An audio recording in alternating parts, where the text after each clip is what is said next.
एतजाज साहब, एक ऐसा माहौल बन गया है कि गिरफ्तारियां अभी रुकने का नाम नहीं ले रही हैं। कल जिस अंदाज से परवेज़ इलाही को गिरफ्तार किया गया, आज उन्हें एंटी करप्शन केस ने अदालत ने जिस केस में बरी किया, आज दूसरे केस में उनको पकड़ लिया गया। परवेज़ खटक ने पार्टी ओहदा छोड़ दिया है, बुज़दार साहब ने सियासत से अलहदा होने का ऐलान कर दिया है। ये ऐसे माहौल में मुज़ाकरात की बात करना भी मज़े का खेज़ नहीं लगता कि इतना जो एक घुटा हुआ माहौल है सियासी, इसमें मुज़ाकरात कैसे हो सकते हैं जॉय साहब? मुज़ाकरात तो जो फ्रीक हैं मुज़ाकरात करने जा रहे हों या इनकार कर रहे हैं उनसे ही पूछा जा सकता है। इसमें बुनियादी तौर पे PTI और PML नवाज, राना सनाउल्लाह, इनका आपस में एक मुकाबला है। तो PDM ताकत के नशे में ये सब कर रही है। राना सनाउल्लाह साहब पर जब हीरोइन का मनशियात का केस बना था, हम लोगों ने भी कहा था अगर ये ज्यादती हो रही है, इवन के तहरीक इंसाफ के उस वक्त के जो सीनियर लीडरशिप थी, समझदार लोग थे, उन्होंने इसको बड़ा कंडेम किया था, उन्होंने बड़ी मजम्मत की थी कि किसी के साथ ज्यादती नहीं होनी चाहिए, हमने भी बड़ी मजम्मत की थी। लेकिन अगर आज PDM राना सनाउल्लाह ताकत के नशे में कर रहे हैं तो ताकत सदा किसी एक शख्स के पास नहीं रहती है चॉय साहब। बिल्कुल दुरुस्त है, मतलब अगर नहीं कर रहे तो और क्या गुल्लू भट्टों ने नहीं किया तो किसने किया है? ये गुल्लू भट्टों का आपको पता था, गुल्लू भट्ट तोड़ रहा था शीशे कारों के और SP खड़ा देख रहा था।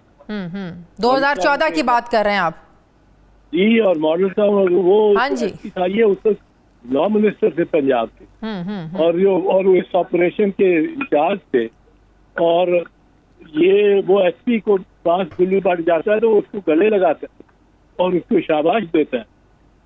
तो ये काम अब तो नजर आ गया लोगों को। ये सियासी तनाव इतना ज्यादा बढ़ गया है, इतना ज्यादा बढ़ गया है कि तहरीक इंसाफ के जो बचे कुछ लोग रह गए हैं जो अभी तक रूपोश हैं, जिनको पकड़ने की कोशिशें भी हो रही हैं, लेकिन आज भी वो जारहाना रवैये से पीछे हटने को तैयार नहीं है। वो PDM से तो बात करना ही नहीं चाहते। वो कहते हैं जिसके पास ताकत है, जो हकीकी फैसला साज हैं, जाहिर है उनका इशारा एस्टेब्लिशमेंट की तरफ है, ये कोई ढकी छुपी बात नहीं है और तो किसी से उन्होंने बात नहीं करनी है PDM के अलावा।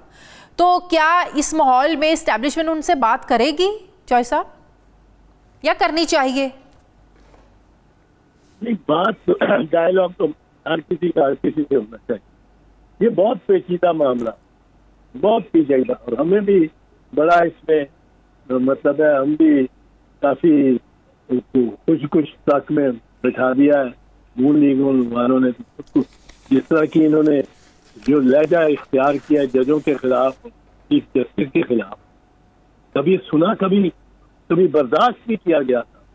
पर चीफ जस्टिस साहब बहरहाल सामों से चल रहा है और चाहते हैं किसी फैसले तक वो पहुंच जाए। लेकिन वकला बिरादरी भी तो इसमें खुलकर सामने नहीं आई ना। हमें वो तहरीक इफ्तिखार चौधरी साहब वाली याद है कि कैसे वकला एक हो गए थे, लेकिन इस दफा जो हमने कैंपेन देखी, इस तरीके से वकला सामने आए ही नहीं, रिएक्शन आया ही नहीं। जरा आंच पहुंची ना अगर चीफ जस्टिस को, तो आप रिएक्शन देख रहे हैं, बहुत रिएक्शन। अच्छा, बहुत रिएक्शन वकला चीफ जस्टिस के साथ है, क्योंकि चीफ जस्टिस आइन के साथ खड़ा है और उसके मुखालफिन जो हैं बशमूल जज साहिबान जो सुप्रीम कोर्ट में बैठे हैं, उनका जो अगर ये मानना है, ये मानते हैं सर कि जी जो है इंतखाबात वो 90 दिन के अंदर होने चाहिए, 90 दिन के अंदर होने चाहिए। लेकिन जरूरत इस वक्त है कि इस वक्त जरा पोस्टपोन कर दे, क्योंकि सब असेंबलियों के इलेक्शन एक दिन होने चाहिए। इस दिन अगर कोई चीफ मिनिस्टर आइंदा पहले साल में अपनी असेंबली डिसॉल्व कर दे तो 3 साल निगरान बैठे रहेंगे उस सूबे पे। ये तो कोई इम्कान ही नहीं ना इस बात का। तो पर ये जो साथ दे रहे हैं वो नजरिया जरूरत का साथ दे, जो चीफ जस्टिस को इस वक्त अपोज कर रहे हैं, मुखालफत कर रहे हैं, वो नजरिया जरूरत का साथ दे। चीफ जस्टिस आइन के साथ खड़ा है और कॉर्नेलियस की रवायत के साथ खड़ा है, उसके खिलाफ जो है वो चीफ जस्टिस मुनीर की रवायत है और नजरिया जरूरत की रवायत। सही। हालात जिस तरफ जा रहे हैं चॉय साहब, अगर हम ये देख रहे हैं कि इलेक्शन हो रहे हैं, लेकिन उसके साथ साथ हमें पैरेलल एक और चीज़ नज़र आ रही है कि कोई नई पार्टी वजूद में आने वाली है। जिस तरीके से जहांगीर तरीन एक्टिव है, जिस तरीके से तहरीक इंसाफ के लोग छोड़कर जा रहे हैं, परवेज़ इलाही को जिस तरीके से गिरफ्तार किया गया, आपको लगता है कि 2023 के इंतखाबात में एक नई पार्टी इन्हीं लोगों पर मुश्तमिल नए नाम से सामने आएगी और वो हिसाब होगा 2018 वाला, जिस तरह नवाज शरीफ आउट थे, तहरीक इंसाफ इन थी, इस बार कोई और आउट होगा और नवाज शरीफ इन होंगे, रिपीट होगा? पता नहीं, पर किंग्स पार्टी बनाने की कोशिश होती है। किंग्स पार्टी अगर बन जाए उससे कोई सियासत में फर्क नहीं पड़ेगा। इस्टेब्लिशमेंट को एक मिल जाती है, एक खिलौना मिल जाता है जिसके साथ खेलना शुरू कर देते हैं हम। और अब मैं नहीं जानता नवाज शरीफ का क्या मुस्तकबिल उनकी पार्टी का होगा, जब इतनी बर्बरियत वो उसकी पार्टी कर रही है। ये उन्हीं की पार्टी है जो कर रही है, और इतना प्लान उन्होंने काम किया है कोर कमांडर हाउस और दीगर जगहों पे भी। ऐसे गुल्लू बट निकाले हैं कि आई एम श्योर फौज भी हैरान होगी कि ये क्या हुआ है। ये मरियम नवाज ऐसी ही लेवल प्लेइंग फील्ड की डिमांड कर रही थी, यही डिमांड कर रही थी ना कि बिल्कुल बस हमारे आंख में दे दो सब कुछ और हमें बरतर कर दो। और इसमें मैं आपको बताऊं, जो इनका वावेला डालना है ना मुस्लिम लीग नवाज का, वो हर कोई आंसुओं से रो रहा है। प्राइम मिनिस्टर आंसुओं से रो रहा है, मगरमच्छ के आंसुओं से, कि हम फौज, हमारे शोधा, हमारे वो सारा को, जिस तरह ये लेडी मैकबेथ का रोना है जो शेक्सपियर के ड्रामे में, जो खुद कत्ल करके उसमें सबसे ज्यादा वावेला डाल रही हो। तो ये इनके आंसू जो है ये लोगों को कन्विंस नहीं कर रहे। अच्छा चौधरी साहब, ये supreme court review of judgments and orders bill जो नाफिजुल अमल हो चुका, सदर मुमलिकत ने इस पर दस्तखत भी कर दिए। अब सुप्रीम कोर्ट में ये कह दिया गया अटॉर्नी जनरल की तरफ से कि हम इस पर नजरसानी करेंगे, लेकिन ये वजीर कानून ने कल एक बात करी, उन्होंने कहा कि इससे नवाज शरीफ और जहांगीर तरीन को फ़ायदा पहुंचेगा। इसका थोड़ा सा हमें ये समझा दें कि क्या वाकई ये जो अज़खुद नोटिस को लेकर चीफ जस्टिस के इतना वावेला मचाया और उसी को लेकर ये कानून लेकर आए, कौन कौन इस कानून से फ़ायदा उठाएगा या किसी को फ़ायदा मिल सकता है? फायदा जो दो नाम आपने लिए उनको तो बिल्कुल बराह रास्त फायदा होगा ना, नवाज शरीफ को भी और जहांगीर तरीन को भी। इनको अपीलें उसके खिलाफ दायर करने की, उस फैसले के खिलाफ, और ताहयात जो नाअहली है उसके खिलाफ करने का मौका मिल जाए।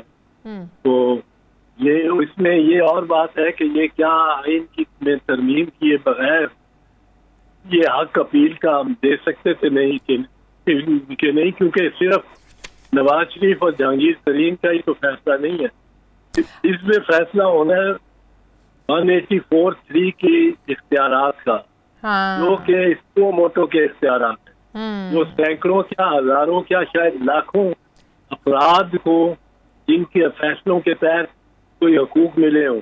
तो तहरीक इंसाफ का जो पिछले साल अप्रैल का अदम एतमाद जब हुई तो रात को 12 बजे अदालतें लगी, सोमोटो हुए, वो भी रिवर्स हो, उस पर भी अपील हो सकती है? उसका भी तहरीक इंसाफ को फायदा पहुंच सकता है कि नहीं? जी, उसकी अपील हो सकेगी। मेरा ख्याल है जो इन्होंने बताया अभी तक, ज्यादातर वो जो दो एक्ट में कहते हैं आप उसमें मुमासलत है, दरअसल तफावत है, कहना चाहिए तफावत है, और जिसपे हुकूमत ने खुद कहा है, खुद एतराफ किया है कि उनको इस पे नजरसानी हुकूमत को करनी चाहिए, खुद भी, कि इस कानून को तब्दील करके पेश कर। तो इसका मतलब है स्टे ऑर्डर तो फिर जायज था बिल्कुल अदालत की तरफ, और क्योंकि खुद हुकूमत ही तस्लीम कर रही है, जो फरीक जिसके खिलाफ स्टे ऑर्डर हो या वो खुद तस्लीम करता है कि इसमें कोई हुक्म है, तो स्टे ऑर्डर का जवाब तो बिल्कुल वाज़ेह तौर पे बन जाता है। तो ये सारे अरेंजमेंट नवाज शरीफ साहब के लिए हो रहे हैं, इसमें उनकी नाअहली तो खत्म हो सकती है, लेकिन जिन केसेस में सजाएं हुई हैं उनका क्या होगा? नहीं, मैं ये कह रहा हूँ जिनमें सजाएं हुई हैं उनका क्या होगा। जिनमें हकूक दे हुए हैं, मिसाल के तौर पे वो मोटो के तहत कई जगह अदालत ने इस तरह के फैसले किए हैं कि किसी रियल एस्टेट के जो मालिकान है उनसे लेके जमीन वापस मालिकान को दी है, जो असली मालिकान थे ओरिजिनल। कई जगह इसके कानून के जरिए बहुत लोगों के हकूक पैदा हुए और वो फैसला जो अगर 184(3) के तहत हुए तो इसका मतलब है कि बराह रास्त वो फैसले आइन के तहत। तो क्या इन आइनी फैसलों को आप सादा कानून के साथ उनको खत्म कर सकते हो? जो हकूक मिल गया, मुझे मिल गया कोई हक, अगर वो देखना पड़ेगा ना 184(3) के तहत कितने फैसले। तो ये तो फिर लाइनें लग जाएंगी कोर्ट में नजरसानी अपीलों की, बड़े फैसले हैं। हाँ नहीं लगेंगी, अपीलों की भी लगेंगी और लोग ऐसे भी होंगे जो कहेंगे कि जी 20 साल पहले मैंने केस जीता है, मैंने उस पर मकान बना लिया है, मैंने घर बना लिया है, आज आप किस तरह मेरे आप सारा कुछ ले रहे हैं। उस वक्त अदालत ने फैसला किया है, अदालत के फैसले के तहत मैंने किया है। ये 50 सफ़े का फैसला लिखा हुआ है, इसमें सब कुछ जस्टिफाई किया हुआ है। तो अब आप किस तरह मेरा हक ले सकते हैं? तो अगर राइट्स जो क्रिएट हो गए वो पास्ट एंड क्लोज ट्रांजैक्शन, जो फैसले गुज़श्ता के हैं वो पास्ट एंड क्लोज ट्रांजैक्शन, उनको तो उनमें तब्दीली करने के लिए इनको आइन में तब्दीली चाहिए, आइन में तरमीम चाहिए। आइन में तरमीम के तहत 184(3) के तहत दिए गए फैसले उनको कोई ऐसा कानून नहीं बनाया जा सकता। तो आइन में तब्दीली तो 2/3 मेजॉरिटी के बगैर तो हो नहीं सकती। वो नहीं हो सकती, वो इनके पास है नहीं। हाँ ठीक है।